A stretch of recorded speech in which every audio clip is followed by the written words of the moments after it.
This is key. Metro does this a lot, which is a big thing that I'm going to get to in this tutorial. Very common thing and a very traditional Memphis style thing to do to give your beats significantly more bounce.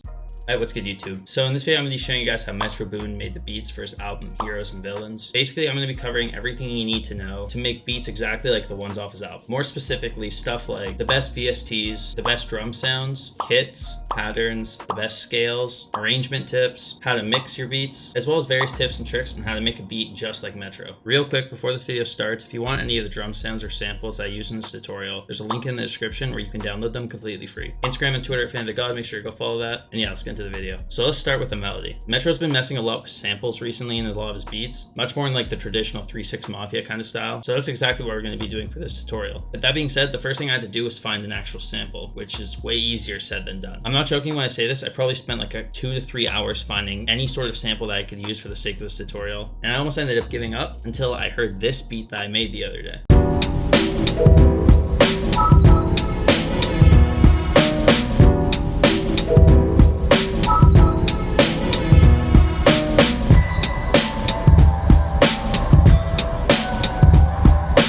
When I heard that little outro part, I was like, whoa, I should sample that. So that's literally exactly what I did. I went back into the project and I just took this last little part that plays at the end right here.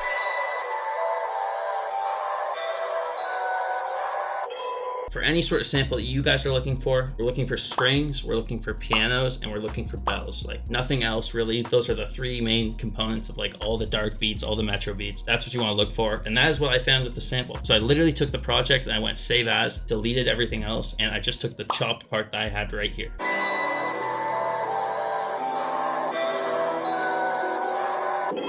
As you can see right here at the end, I pitched the sample down a whole octave because originally it was just playing on loop from the original note like this.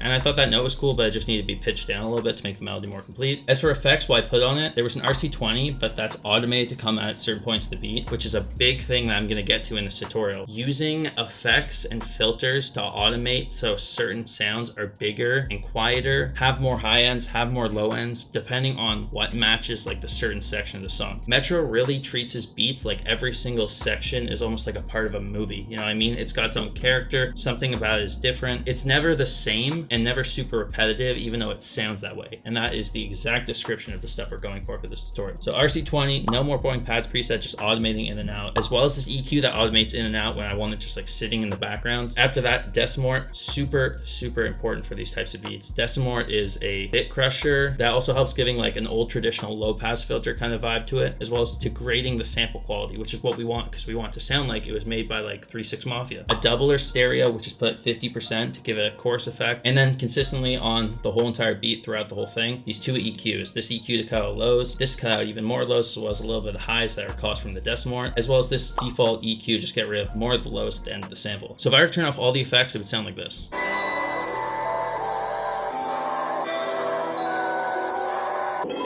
And here's with the effects.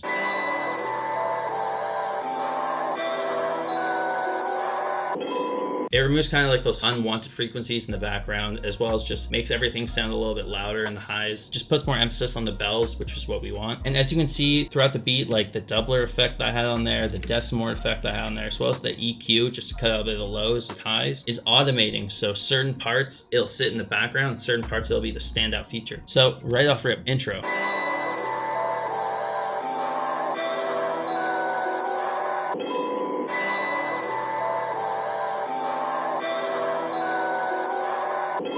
I knew I wanted to make something a little bit more unique, have melody changes and all that. And when you're using samples, the only way you can do that is with samples. So I really searched hard and found this other sample. I don't know where the hell I got this from, but whatever. So here's the original version.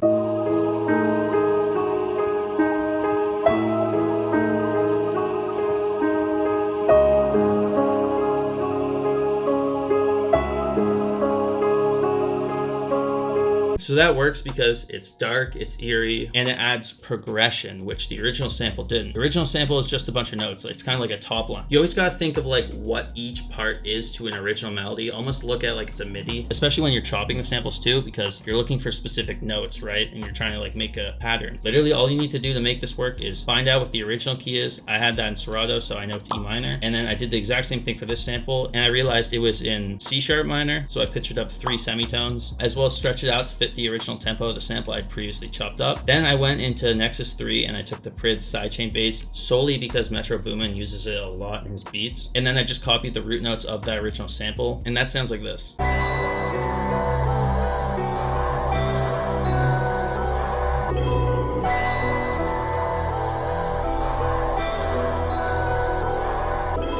As you can hear right there at the end, I also added this gross beat effect, this little tape stop effect like this. Put it at 15% right here, and then you put it right at this point, and you go single curve like this. And then you make an automation so it only exists in this length of the section, and it adds a perfect tape stop effect every time for transitions in the song. Transition effects is a big part of Metro Boomin's beats. Again, he puts a lot of detail and attention into a beat when he knows it's good. And I know this one's good, so I'm putting a lot of attention and detail into it. Apart from the automations I previously talked about, effects that we're putting on the sample, decimort, which is going to automate to give it a low pass effect, as well as this EQ to cover the lows, and then this EQ right here to cut very small sub frequencies, as well as a little bit of the highs that are going to be caused by the decimort, really not touching the sample all that much. And as for the bass, this is key. Metro does this a lot. I used to normally, when I use this preset, I would just leave the EQ up like this, but now when you cut a lot of the highs out and filter it like that, it makes the bass way more dark and doesn't have it so like stands out as much. And yeah, just like that, second part of the intro done. We're ready to actually like get the beat going. So even though like we have two samples, I felt like I still needed another one to really make it a detailed, proper Metro beat. So I found this other dark sample.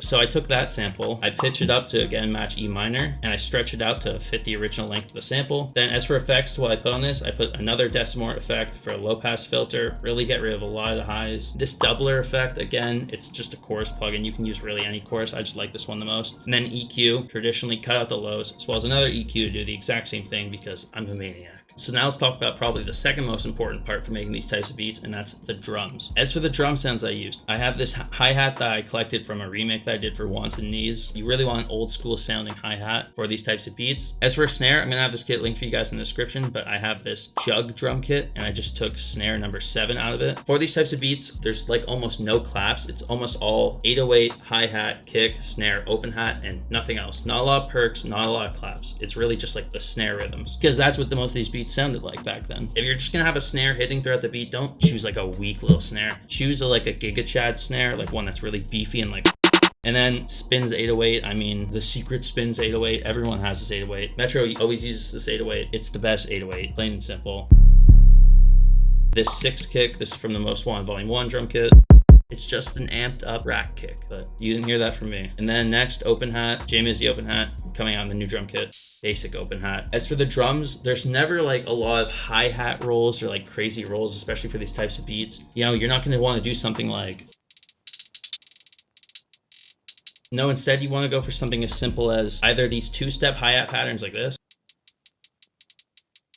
or literally no hi-hat rolls whatsoever. I didn't want to put like any hi-hat rolls in this beat, but if you do, a very common thing and a very traditional Memphis style thing to do to give your beats significantly more bounce is, I don't think I've ever talked about this before, but when you do a 2-step hi-hat roll hit leading into the snare, that's what gives it a lot of bounce and is super fundamental and common for these Memphis types of beats. I don't see anyone really talking about that. So like, for example, listen to how this hits with the snare. See how like leads in the snare gives it almost like a bounce? So if I were to put it like here and like here, it doesn't have the same type of groove, you know what I mean? But yeah, I just did 2-step, very simple. Snare, spins 808, just following the root note and like one note change like this.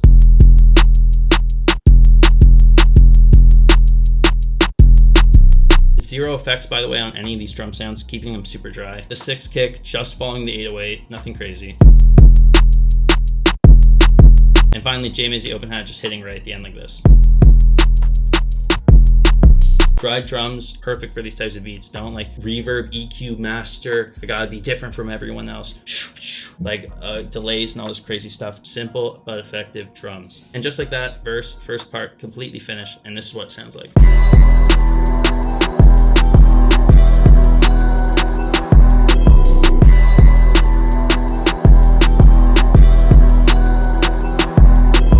You know, that sounds dope, and I'm gonna use that for the chorus. It's just gonna play that on loop. Okay, so now let's go into the actual verse. Not as much explaining, literally just took the melody out for the first part. And then for the second part of the verse, I just brought the original sound back in and add this original EQ to make the sample that comes in stand out a little bit more. And I'm gonna explain why in a sec. So that's this EQ on the bell melody. So if you listen to it like this,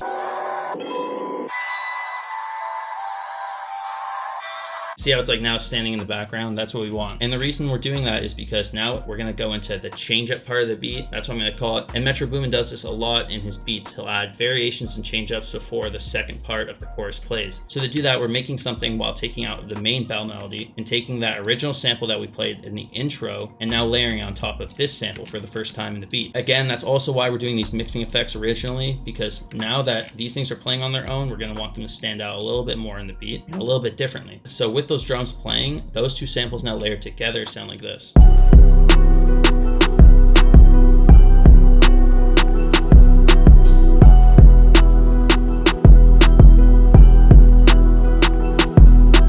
As you can hear, we also made a bunch of change-ups to the drums as well. First off, the 808 is following a completely different root note pattern now because this has different chords than like what we are playing throughout the entire beat. So we're gonna follow the root note of this and it's gonna change up the whole beat. Also, to keep it a little bit more interesting, we're taking out the hi-hats to the first pattern block that we have here and then bringing them in after. And then we're gonna have this EQ, which is moving a little bit more back to bring a little bit more frequencies out to make it a little bit more interesting.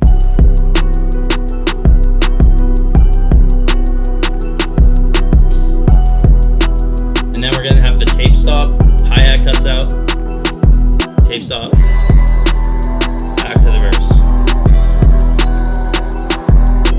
And then I'm literally just taking that and playing that on repeat from what we had before. I'm not changing anything up after that. Sure, you can add like your outros, like I'm sure Metro would do that, but I feel like you're getting the point in that every single part needs something different about it, even when there isn't really a lot of space to make things different. You really got to aim for like every single part being its own little section of almost like a movie, and really just like put your time and effort into a beat that you think is special or a sample that you think is special. That's really the key to all this. There's no 10-minute beats when making stuff in this kind of style and this kind of quality. And yeah, basically that's going to be it for this beat as well as the tutorial. If you guys want to hear the whole beat, you can find that in the Beats I Made section in my Discord with link in the description, so go check that out. Instagram and Twitter, FinnaFinesse, make sure to go check that out and follow me. Best way to support the channel. All the samples, sounds, and drums I used for this tutorial are also going to be linked in the description, completely free, so make sure to go get that. Let me know in the comments what kind of video you guys want me to do next. And yeah, that's basically it. I'm out. Peace.